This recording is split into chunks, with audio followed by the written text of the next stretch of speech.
My name is Siva Mahendran, and I'm a consultant in respiratory and internal medicine.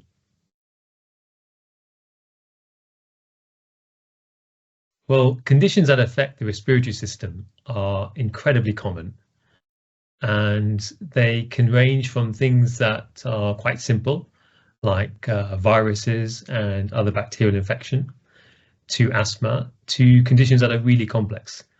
And for me, it's an incredibly interesting thing to work out with patients what has caused them to be unwell, and then, of course, trying to work with them to get them back to their best health.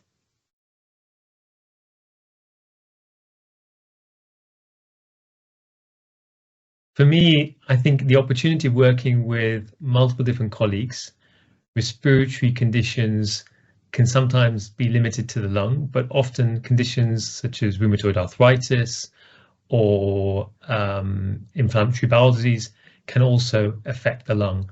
And so the chance to work with colleagues from other disciplines, with radiology, sometimes oncologists, is a really rewarding part of my job. And of course, because respiratory conditions are so common, you can provide a lot of support to a lot of people and really make a big difference to how they're feeling and getting them back to better.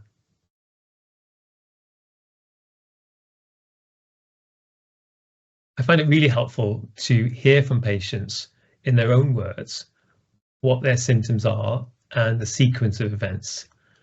I then will usually try to find out a little bit more about patients, their background health. Did they have any early life health problems, including disorders of the lung, the sorts of medications they're on, any other significant health conditions. And then once we've gone through that history, it's really helpful to do a focus examination of their respiratory system and then combine that with some bedside tests.